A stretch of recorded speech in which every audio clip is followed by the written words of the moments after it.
حمد و ثنا ہو تیری کون مکان۔ السلام علیکم ورحمۃ اللہ وبرکاتہ۔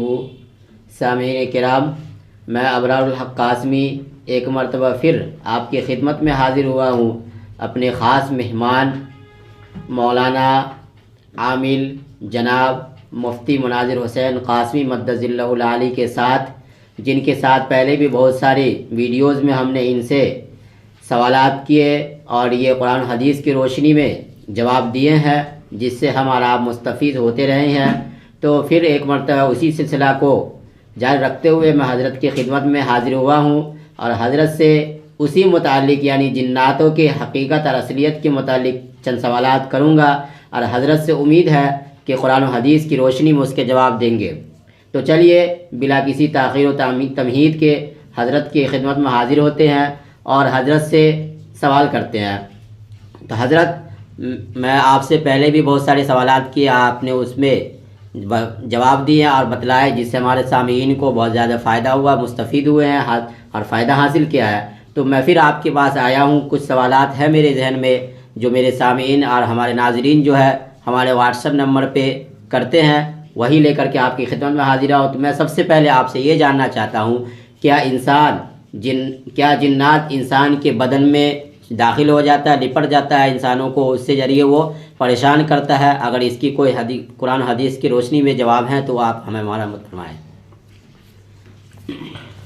حمد و ثنا ہے اس پاک پروردگار کے لیے جس کے قبضہ قدرت میں ہماری اور آپ سب کی جان ہے۔ مولانا، جنات ایک ایسی مخلوق ہے کہ جو اپنے اپنے کام کے اعتبار سے جانے جاتے ہیں۔ جو گندی جگہ رہتے ہیں اسے خبیث کہتے ہیں، جو بڑے بدماش ہیں اسے شیطان کہتے ہیں، اور بھی بہت ساری چیزیں ہیں جو میں نے پچھلے ویڈیوز میں بتایا ہے۔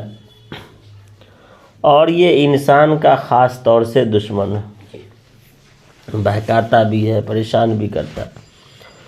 بسا اوقات کیا ہوتا ہے کہ کچھ لوگ ایسے ہیں جو کچھ غلطیاں کرتے ہیں، ان غلطیوں کی وجہ سے وہ شیاطین، وہ جنات انسان کے جسم پہ لپٹ جاتے ہیں، اس کے جسم پر حاوی ہو جاتے ہیں، یا یوں کہہ لیجئے کہ اس کو اپنے قبضے میں لے لیتے ہیں۔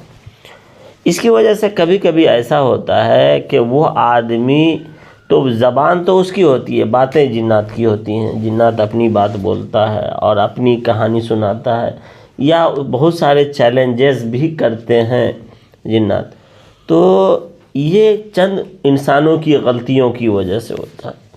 وہ غلطیاں کیا ہوتی ہے کہ کبھی کبھی انسان کیا کرتا ہے، کسی سایہ دار درخت کے نیچے انسان پیشاب کر دیا، یا کسی سوراخ کے نیچے پیشاب کر دیا، یا کسی اونچی جگہ پر سے پانی نیچے پھینک دیا، یا اپنی کھڑکی سے باہر جھوٹا پانی پھینک دیا، یا گرم پانی جو ہے اوپر سے نیچے پھینک دیا، یا بغیر دیکھے ہوئے دائیں بائیں ادھر ادھر تھوک دینا، یا کبھی کبھی چھت کے اوپر بیٹھے ہوئے ہیں، چھت کے اوپر سے پھینک رہے ہیں تھوک ادھر ادھر، تو ہوتا ہے کہ اور یا کبھی ہڈی سے استنجا کر لینا، لید سے استنجا کر لینا، یا ہڈی کے اوپر تھوک پھینک دینا، سوراخ میں پیشاب کر دینا۔ تو یہ چیزیں جو انسان تھوڑی بہت غلطیاں کرتے ہیں، اس کی وجہ سے یہ شیاطین اور یہ جن لپٹ جاتے ہیں، اور لپٹ جاتے ہیں تو لپٹنے کے بعد جو ہے انسان کو جسمانی طور سے بہت زیادہ پریشان کر دیتے ہیں، اور یہ اس طرح پریشانی میں مبتلا کرتے ہیں کہ یہ اکثر و بیشتر یہ پریشانیاں جو ہوتی ہیں یہ سب سے پہلے انسان کے دماغ پہ حاوی ہوتے ہیں، اس کے دماغ کو مفقود کرتے ہیں، اس کے ذہن کو جو ہے ختم کرنے، کم کرنے، اور اس کے ذہن کو دھیرے دھیرے جو ہے مفلوج کرنے کی کوشش کرتے ہیں۔ اور آسیب زدہ انسان کا سمٹم جو ہوتا ہے، اس کے علامات جو ہوتے ہیں، لگ بھگ یہ علامات پاگلوں کے علامات سے کچھ ملتے جلتے علامات ہوتے ہیں، جیسے کہ بہکی بہکی باتیں کرنا، اور دوسرے جو ہے کسی موضوع پہ بات ہو رہی ہے، موضوع کی بات بولتے بولتے اس طرح موضوع کو بدل دینا کہ پتہ ہی نہیں چلے کہ موضوع کو چینج کر کے کہاں لے گیا، اور بہکی باتیں کرنا، کبھی طیش میں آ جانا، کبھی نارمل ہو جانا. تو یہ چیزیں جو ہے اس طرح سے آصب انسان کے جسم پر اثر کرتا ہے. اور کبھی کبھی جب جسم پر اثر کرتا ہے، یہ تو دماغ کے اوپر اثر کرنا، اور کبھی کیا ہوتا ہے کہ جسم کے اوپر بھی جنات اثر کرتے ہیں. اور جب جسم کے اوپر انسان کے جنات کا جب اثر ہوتا ہے شیاطین کا، تو وہ اس کا سمٹم یہ ہوتا ہے کہ انسان کو دھیرے دھیرے کمزور کرنے لگتا ہے، لاغر بنا دیتا ہے. وہ انسان اپنے جسم کو، اپنے آپ کو احساس کمتری کا شکار ہو جاتا ہے، اور وہ سوچتا ہے کہ نہ تو میرا جسم، نہ تو میرے ہاتھ پاؤں کسی قابل ہے کہ میں کوئی کام کر سکوں. وہ آدمی باہر نکلنے سے بھی ڈر لگنے لگتا ہے اس کو. وہ کوئی کسی کام میں جاتا ہے تو وہ احساس کمتری کا شکار ہو جاتا ہے کہ مجھ سے یہ کام نہیں ہو سکے گا، میرے بس کا یہ کام نہیں، میں کر ہی نہیں پاؤں گا. یہ تو جسم کے اوپر. پھر کیا ہے کہ کبھی کبھی عاصب جب جسم کے اوپر حاوی ہوتا ہے تو پھر اس کے مالی آمدنی جو اپنے وہ روزی روٹی کے لیے جو انسان محنت کرتا ہے، اس محنت سے بھی روک دیتا ہے. اب کوئی مزدور ہے، مزدوری کرنے کے لیے جا رہا ہے، تو یہ شیاطین جنات اس کو جو ہے اس کام پر جانے سے اس کو روک دینا، یا اس کام پہ جا رہا ہے تو وہاں کام شروع کیا، لیکن اس کے ذہن کو اس طریقے سے بہکایا، پریشان کیا کہ اپنے کاروبار کو چھوڑ کر کے بھاگا. سنا ہوگا کہ کبھی کچھ لوگ بولتے ہیں کہ حضرت میرا بیٹا دلی گیا تھا، 2 دن میں بھاگ کے چلا آیا. سعودی گیا تھا، 1 مہینہ بھی نہیں رہ سکا، رونے دھونے لگا، چلا آیا. یا آپ نے سنا ہوگا کہ بھائی دکان کھولا، بڑی محنت سے، بڑی لگن سے، بڑے پیار سے، بڑے شوق سے دکان کھولا، لاکھوں روپیہ لگا، لیکن دکان کو چلا نہیں پایا، بند کر دیا. تو یہ کاروبار کے اوپر بھی اثر انداز ہوتا ہے جب انسان کے اوپر حاوی ہوتا ہے. تو پھر اسی طریقے سے ایک اور معاملے میں جو ہے انسان کے جسم پر جب حاوی ہوتا ہے تو ایک اور جسمانی طور سے ایک اور چیز کو متاثر کرتا ہے کہ مردوں کے قوت مردانگی کو بھی یہ مفلوج کرتا ہے، اور اس کو عین جو ہے مباشرت کے وقت شرمندگی کا سامنا کرواتا ہے. ٹھیک ہے. اور خواتین کے دل و دماغ سے بھی مباشرت کے شوق اور اس کے جذبے کو اور اس چیز کی چاہت کو بالکل ختم کر دیتا ہے. بسا اوقات سنا ہوگا، اور ہم لوگ کے یہاں جو ہے خواتین، میری بہنیں، مائیں اور اس طرح کی جو ہے بیٹیاں آتی ہیں کہ جو ہے اس طرح کی خواہشات نہیں ہیں، میرے شوہر جو ہم سے نالاں ہیں، اور طلاق تک کی نوبت آتی. بہت ساری ایجڈ خواتین آتی ہیں، میری بچی کی شادی کے 2 ماہ ہوئے ہیں لیکن میری بچیاں جو ہے اب خلا لینا چاہتی، ان چیزوں سے دور، اپنے شوہر کو قریب آنے ہی نہیں دیتی ہیں. تو اس طرح کی چیزوں کو بھی یہ اثر انداز کرتے ہیں. تو یہ چھوٹی چھوٹی جو چیزیں ہیں ان سے بچنے کی ضرورت ہے. اللہ تبارک و تعالی ہم لوگ کی اس سے حفاظت فرمائے. ماشاءاللہ مفتی صاحب، ابھی آپ نے بہت ہی مفصل اور کھلے الفاظ میں جواب دیا ہے جو سوال ہم نے آپ سے کیا تھا، اس لیے کہ آپ کے پاس تجربہ بھی ہے، آپ عامل ہے، اور آپ کے پاس روزانہ کئی لوگ آتے ہیں اس طرح کے مسائل کو لے کر کے جس کا حل آپ نکالتے ہیں. تو چلیے پھر میں آپ سے یہ جاننا چاہتا ہوں، اور ہمارے ناظرین یہ جاننا چاہتی ہے کہ جب کسی کے اندر عاصب کسی پہ آ جائے، مطلب کوئی جنات کی گرفت میں چلی جائے اور اس کے قبضے میں آ جائے، اس کے اوپر عاصب کا اثر ہو جائے، تو اس سے باہر نکلنے کا کیا طریقہ، اس سے بچنے کا کیا طریقہ ہے، یہ جاننا چاہتی ہے ہمارے سامعین آپ سے. دیکھیے، جب عاصب کسی کو لگ جائے یا عاصب زدہ انسان ہو جائے، عاصب سے متاثر ہو جائے، تو اس کا ایک واحد حل ہے، وہ ہے قرآن اور حدیث. قرآن اور احادیث کے الفاظ سے ہی اس کا حل ممکن ہے. لیکن بسا اوقات دیکھا گیا ہے کہ کفر اور شرک کے ذریعے سے بھی یہ عاصب جو ہے خبیث قسم کے، گندے قسم کے شیاطین جو ہے اس سے دفع ہو جاتے ہیں. آپ نے سنا ہوگا کہ کبھی کچھ لوگ بتاتے رہے ہوں گے کہ فلاں جو ہے تانترک کے پاس گیا، فلاں جو ہے مندر پہ گیا، یا فلاں جگہ گیا، جو وہاں غیر مسلم بابا تھے، غیر مسلم شخص تھا، اور اس نے جو ہے کچھ پڑھ کے پھونکا، کچھ ہڈی باندھ کے دیا یا کچھ تاگا دیا تو اس سے ٹھیک ہو گیا. تو مولانا یہ آسیب اور یہ گندے قسم کے خبیث اور یہ جنات، یہ شیاطین، تو کچھ اس میں مومن بھی ہیں جو مسلمانوں کو پریشان نہیں کرتے، اور کبھی جب لوگ مسلمان اس کو پریشان کرتے ہیں تو ہی یہ پریشان کرتے ہیں، ورنہ اکثر و بیشتر کافر شیاطین ہی لوگوں کو پریشان کرتے ہیں۔ تو چونکہ یہ کافر ہوتے ہیں اور کفر اور شرک کو یہ زیادہ شیاطین پسند کرتے ہیں، تو جو اس طرح کا لوگ غیر مسلم کام کرنے والے ہیں جو کفر اور شرک کے ذریعے کام کرتے ہیں، تو ان کے کفر اور اپنے کفر اور شرک کے ذریعے سے خبیث شیاطین کو لوگ راضی کرتے ہیں، خوش کر دیتے ہیں، خوش کر کے بھی اس کو دفع کر دیتے ہیں۔ لیکن شریعت اسلامیہ مطہرہ میں، ہمارے اسلام مذہب میں یہ سراسر حرام اور ناجائز ہے کہ قرآن اور احادیث کے علاوہ کسی اور طریقے سے علاج کیا جائے۔ کفر اور شرک کے ذریعہ، معبودان باطلہ کے نام کے ذریعے، یا ہڈیوں کے کرنے یا کفر اور شرک کے دوسرے جو طرق ہیں ان طرق کو اپنا کر کے جو ہے علاج کیا جائے، یہ ہمارے اسلام کہیں تک اس کو برداشت نہیں کرتا اور بالکل ہی جائز نہیں ہے۔ اسلامی جو طور طریقہ ہے وہ صرف اور صرف واحد ہے کہ وہ قرآن مجید سے ہو، اللہ کے اسماء حسنہ سے ہو، اور اللہ کی کبریائی بیان کر کے ہو، یا احادیث مبارکہ ہو، یا دعا وغیرہ ہوں جو اللہ کے رسول صلی اللہ علیہ وسلم سے جس کا ثبوت ہو، یا صحابہ کرام یا ہمارے سلف صالحین سے جن دعاؤں کا ثبوت ملتا ہو، اسی دعاؤں کے ذریعے سے ہم علاج کریں گے تو ہم کامیاب ہوں گے۔ اور اللہ کا شکر ہے کہ ہمارے عاملین حق جو قرآن اور احادیث سے علاج جانتے ہیں اور انہیں اس چیز پہ دسترس حاصل ہے، بہت سارے ہمارے علماء کرام ہیں، اللہ والے ہیں، عاملین حق ہیں، جو قرآن اور احادیث اور دعائے مسنونہ کے ذریعے سے انہیں دسترس حاصل ہے کہ کس طریقے کے جنات، شیاطین اور خبیث کو دفع انسانوں کے جسم سے کیا جائے۔ تو اگر ایسے عاملین حق ملتے ہیں جنہیں بھرپور طریقے سے دسترس حاصل ہے، ان سے بھی ملا جائے، تو کیونکہ اب ہر آدمی کو تو نہیں معلوم ہے نا کہ کس طریقے کے جنات میں بھی، شیاطین میں بھی، خبیث میں بھی بہت طریقے کے ہوتے ہیں، کس کو کس طریقے سے کیا جائے۔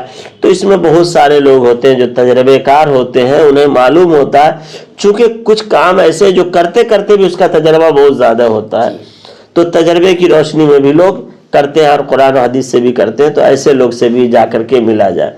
اور ایک خاص طور سے ایک بات کا دھیان رکھا جائے کہ یہ آسیب زدہ ہونا، آسیب کا جسم پر حاوی ہونا، آسیب ہو جانا، اور جنات و شیاطین کا جسم پر قابض ہو جانا، یہ ایک طرح کا مرض ہے۔ جس طریقے سے جسمانی اور بہت ساری بیماریاں ہیں جس کے لیے میڈیکل سائنس ہے، اسی طریقے سے یہ چیزیں آسیب ہے، سحر ہے، نظر ہے، یہ بھی ایک بیماری ہے، اس کا بھی علاج ہونا چاہیے۔ اور جب ان چیزوں پر ہم مسلمان ہیں، ہمارا عقیدہ ہے کہ جنات، شیاطین، یہ ساری چیزیں ہیں، سحر ہے، نظر ہے اور اس سے نقصان ہے، تو اس کا علاج ہونا چاہیے۔ جی مولانا۔ اچھا مفتی صاحب، جیسا کہ ابھی آپ نے بتلایا کہ جب آدمی کے اندر آسیب ہو جائے، انسان آسیب زدہ ہو جائے، تو اس سے نکلنے کا طریقہ آپ نے بتلایا، ایک کفر و شرک کے ذریعے ہوتا ہے، جادو کے ذریعے ہوتا ہے، تانترک کے ذریعے ہوتا ہے، اور ایک اسلام کے ذریعے ہوتا ہے، جبکہ ہمارے نزدیک کیا ہے، جادو وغیرہ حرام ہے، اس سے نہیں کیا جا سکتا ہے، قرآن ہی سے کیا جا سکتا ہے۔ لیکن بہت دفعہ دیکھنے میں آتا ہے اور لوگوں سے یہ سننے میں آتا ہے کہ ہم نے قرآن کے ذریعے سے علاج کروائے، اپنے فلاں صاحب کے پاس گئے یا کہ خود سے پڑھے، تو اس سے فائدہ نہیں ہوا، تو اس کا جواب کیا ہے آپ کے پاس؟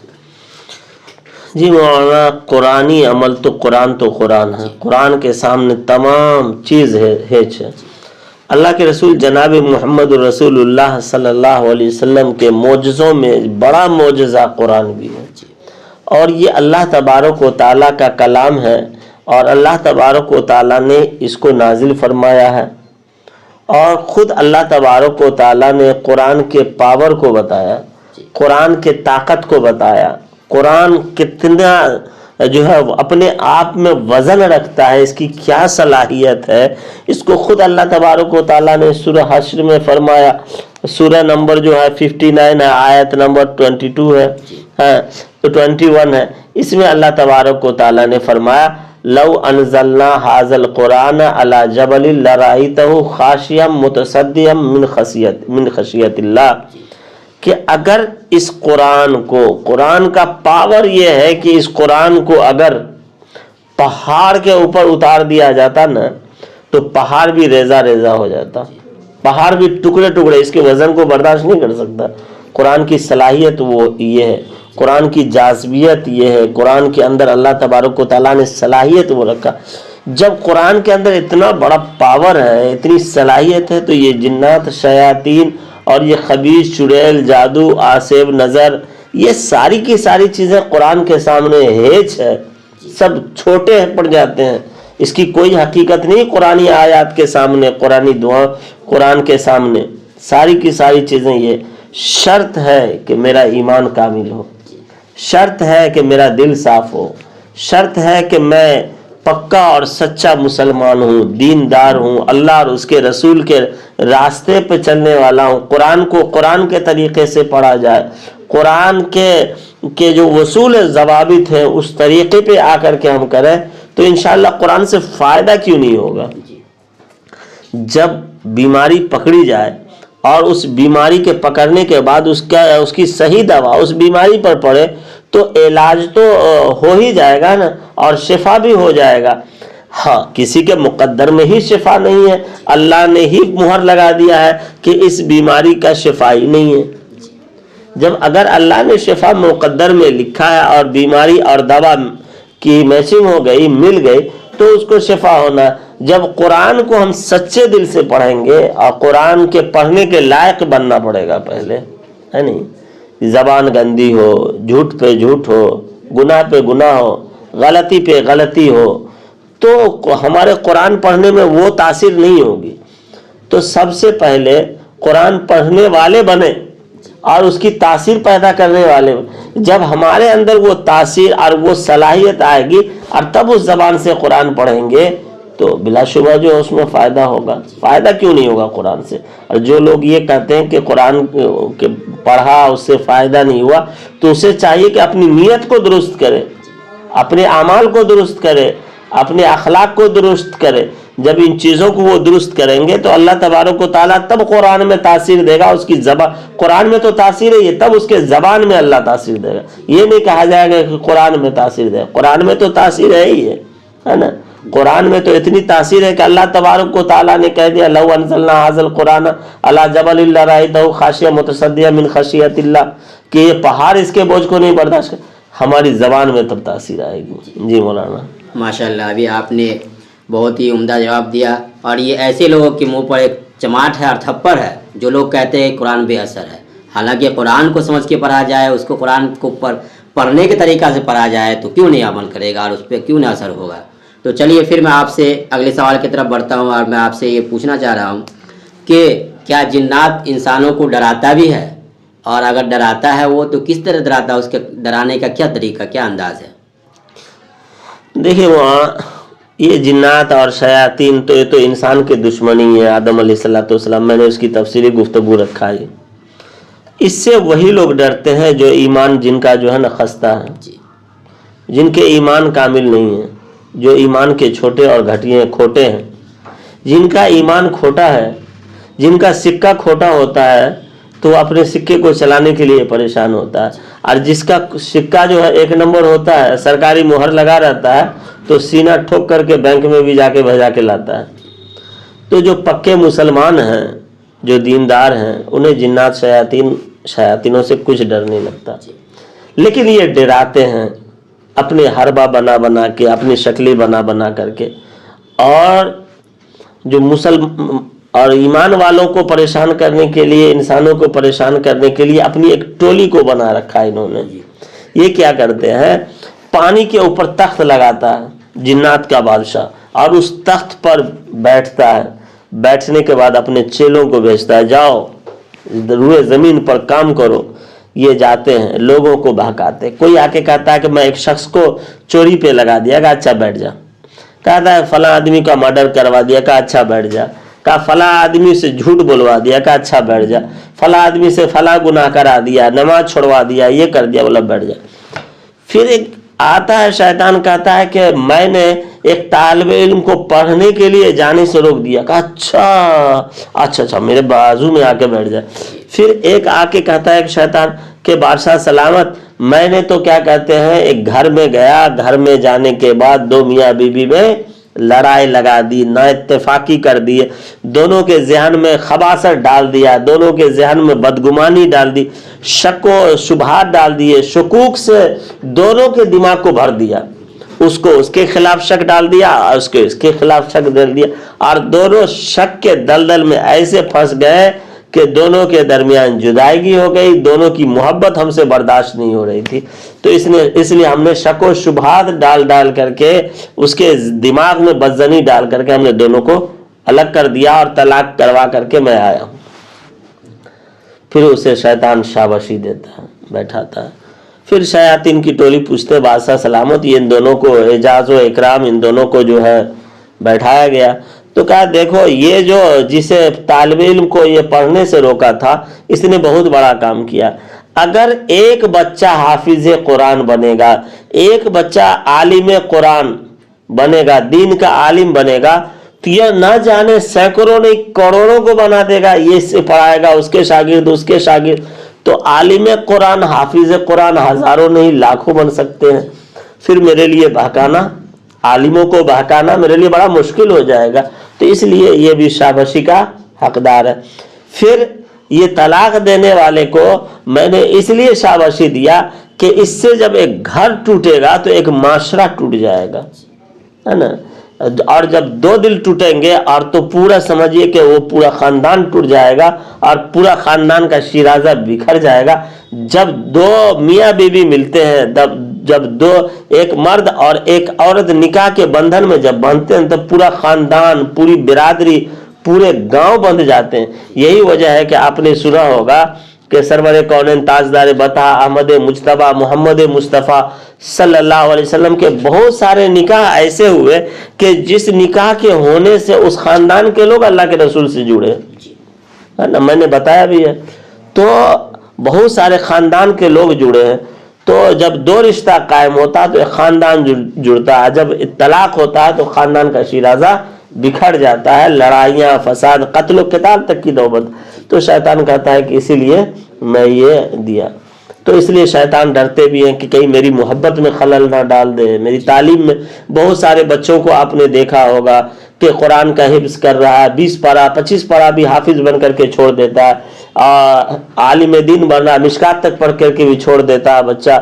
اب بہت بچوں کو دیکھا ہوگا کہ اب انٹر تک پہنچ گیا ہے, اب بی اے کرنے والا ہے, پھر ایم ایس سی کرنے والا ہے, یا کہ کیا کہتے ہیں انجینئرنگ کرنے والا ہے, یا میڈیکل میں اس کا ایڈمیشن ہو گیا. تو اس طرح سے بہکاتا ہے کہ وہ بچہ دنیاوی تعلیم میں بھی, عصری تعلیم میں بھی بچوں کو بہکاتا ہے.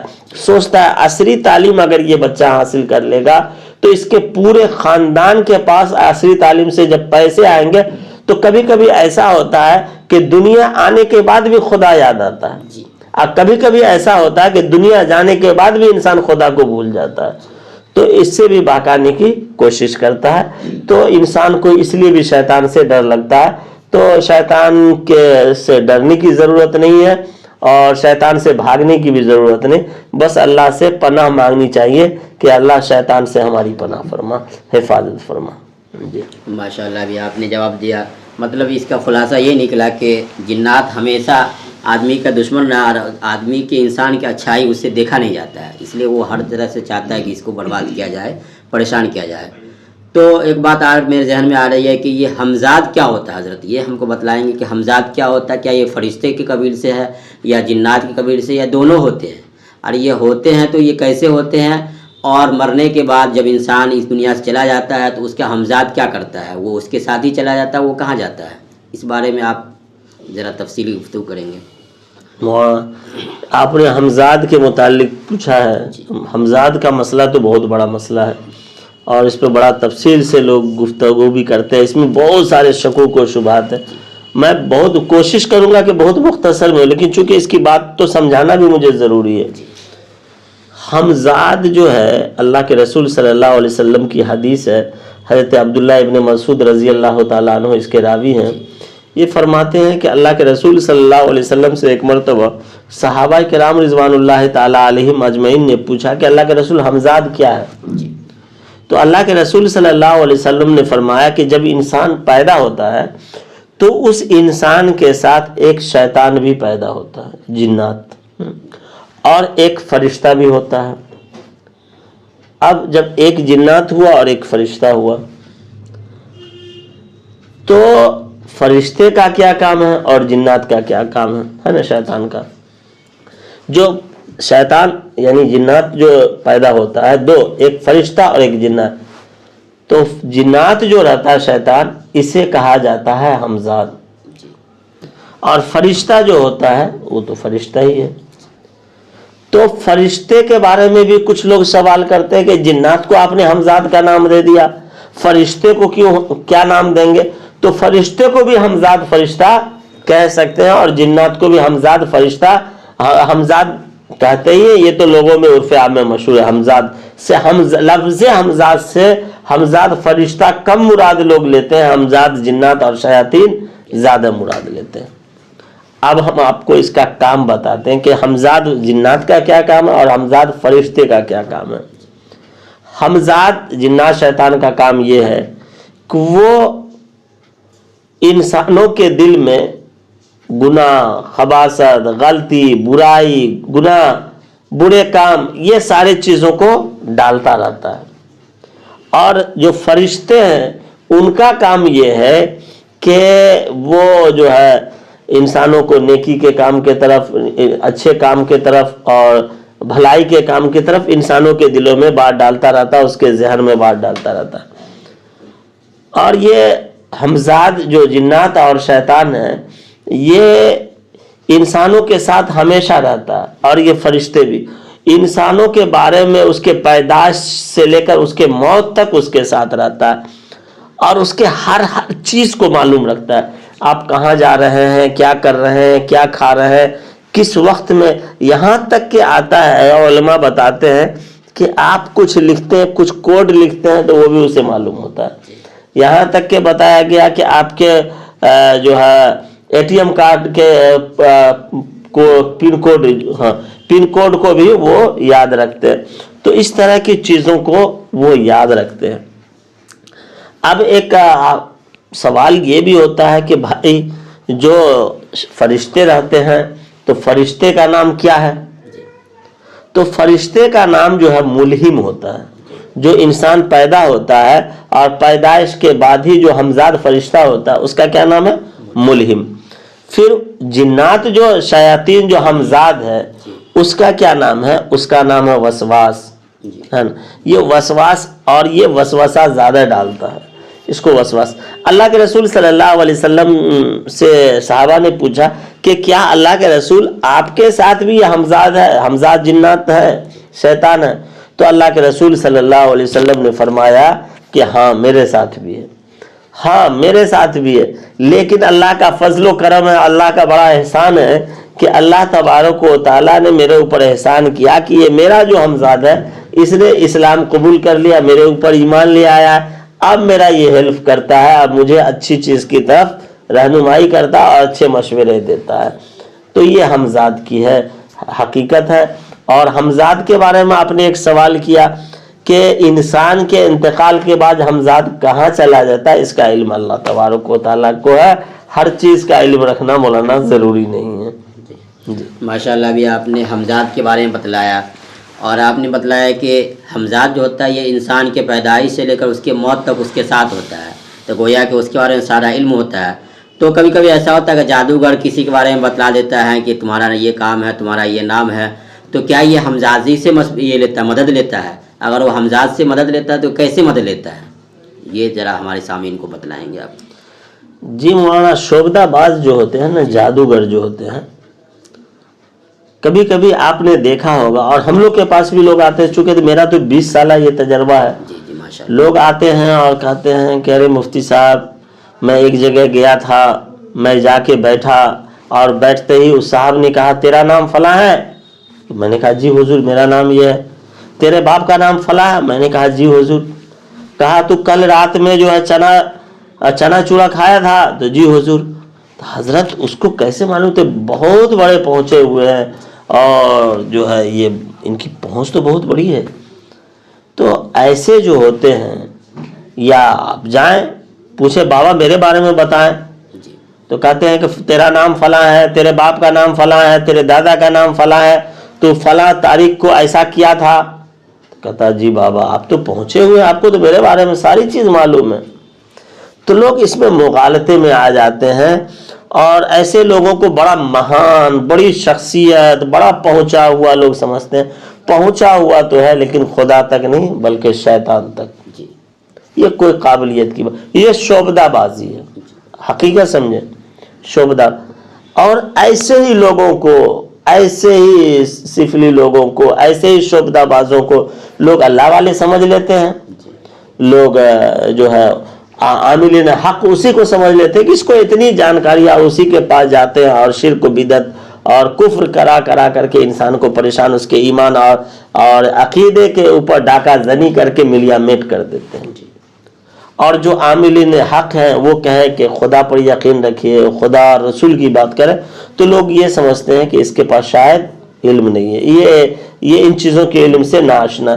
حالانکہ اس کا الٹا ہے کہ یہ تہ تک قرآن اور حدیث کے تک اور ان کے آیات کے اندر غوطہ زنی کر کے یہ معلوم کیے رہتے ہیں کہ کس آیت سے کون سا فائدہ ہے۔ یہاں تک کہ بیماری کے بارے میں بھی عاملین حق کو معلوم ہے کہ کس بیماری میں قرآن کی کون سی آیت اور حدیث اور کون سی دعا پڑھ کے دم کیا جائے تو فائدہ ہوگا۔ لیکن یہ جو ہے شعبدہ باز انہیں نہیں مار۔ اب شعبدہ باز کے بارے میں بتاؤ، ان کو معلوم کیسے ہوتا ہے کہ یہ چیزیں ہیں ایسے ایسے؟ یہ ہوتا ہے کیا کہ ان کے پاس کوئی آیا انسان، اب سوچتا ہے اس پر اپنا ڈھونس جمائے، اس کو ایسی ایسی بات بتائیں کہ ہم سے متاثر ہو جائے، مجھے بڑا سمجھ لے۔ وہ اپنے ہمزاد سے دوستی کرتا ہے کفر اور شرک کر کے۔ وہ شعبدہ باز کیا کرتا ہے؟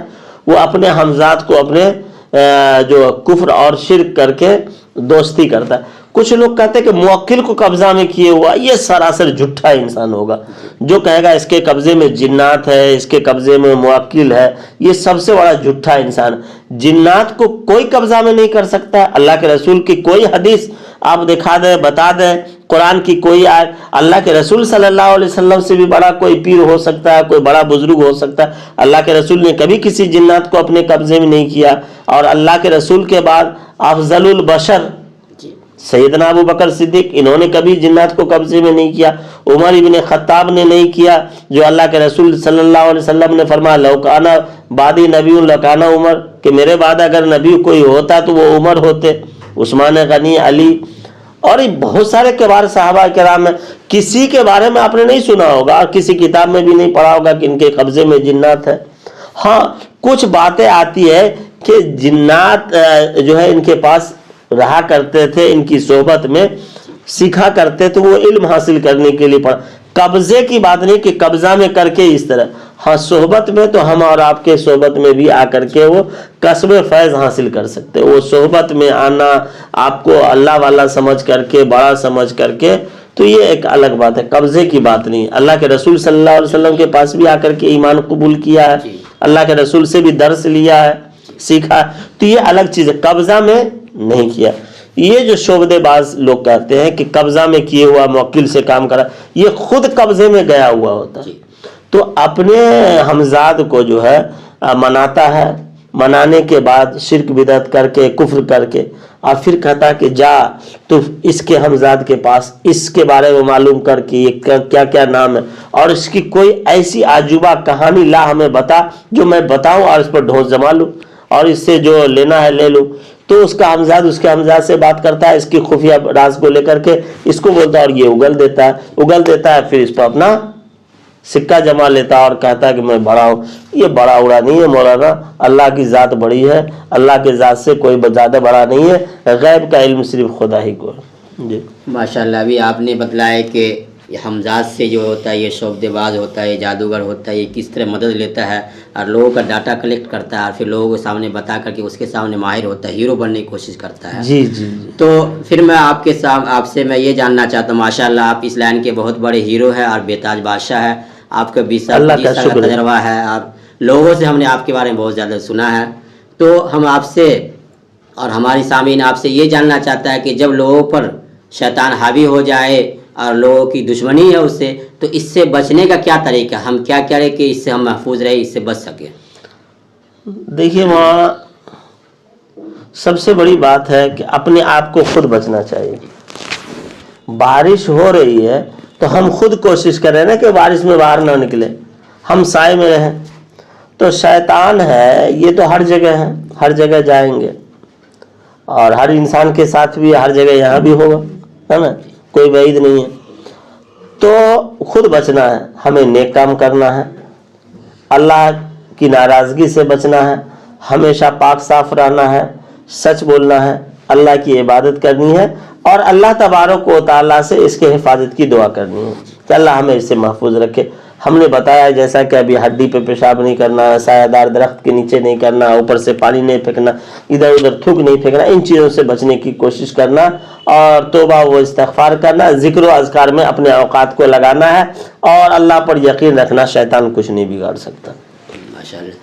اچھا، ابھی کچھ دیر پہلے جیسے کہ بات ہوئی تھی آصف زدہ کے بارے میں کہ اس کا علاج کیا جاتا ہے قرآن حدیث سے، تو کیا آپ صلی اللہ علیہ وسلم سے اس طرح کے کوئی حدیث مروی ہے کہ آپ نے کسی آصف زدہ انسان کا علاج کیا ہو، اس کے آصف زدی کو دور کیا ہو، اس کا علاج کیا ہو اور اس کو اچھا کیا ہو؟ جی مولانا، یہ اس طرح کی بات ہے.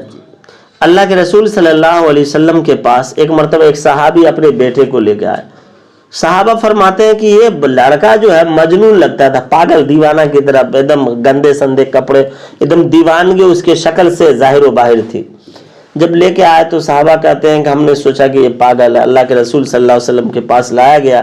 اللہ کے رسول نے اس جو ہے مجنون لڑکے کو، اس پاگل لڑکے جس کے اوپر آصف کا اثر تھا، اس کے گریبان کو پکڑا. گریبان اس کو بولتے، گریبان کو پکڑا اور گریبان کو پکڑنے کے بعد کہا کہ اللہ کے دشمن تم دفع ہو جا، ہے نا، اس کو فری کر اور اس کو نقصان مت پہنچا اور اس کے جو ہے تکلیف کو دور کرنے کا فیصلہ کر اور تو بھاگ جا. اور اللہ کے رسول جناب محمد رسول اللہ صلی اللہ علیہ وسلم نے قرآن کے چند آیات کو پڑھا، اس کے اوپر پھونکا اور اس کے بعد اس کے سر کو اور اس کے پیٹھ کو ٹھوکا، تھپ تھپایا. اس کے بعد صحابہ کرام فرماتے ہیں کہ وہ بچہ یعنی وہ نوجوان لڑکا جو ہے مجنون تھا، دیوانگی تھی، پاگل کے جیسا، تو فریش ہو گیا، بالکل ٹھیک صحیح سالم ہو گیا.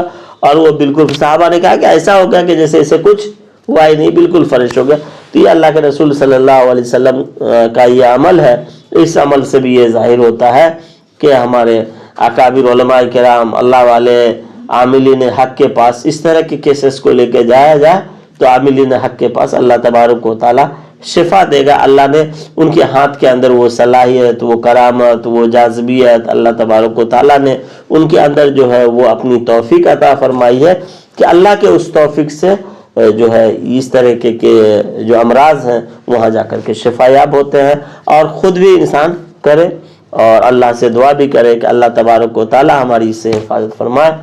جی ماشاءاللہ، یہی چند سوالات تھے ہمارے جو میں نے آپ کی خدمت میں پیش کیا اور آپ نے بہت ہی عمدہ اور اچھے انداز میں قرآن و حدیث کی روشنی میں آپ نے جواب دیا. مجھے امید ہے کہ میرے سامعین بھی اس سے مطمئن ہوئے ہوں گے اور ان کو اس سے یقیناً فائدہ حاصل ہوگا. تو چلیے آج کے لیے اتنا ہی، انشاءاللہ پھر ملتے ہیں اگلے ویڈیو میں اپنے شیخ کے ساتھ. جب تک کے لیے والسلام علیکم ورحمۃ اللہ وبرکاتہ. اللہ تبارک و تعالی ہمارا اور آپ سب کا حامی و ناصر ہو. السلام علیکم ورحمۃ اللہ وبرکاتہ. کے عالموں کا مرتبہ بہت بلند ہے، یہ وارث رسول ہے، وفا بہت بلند ہے.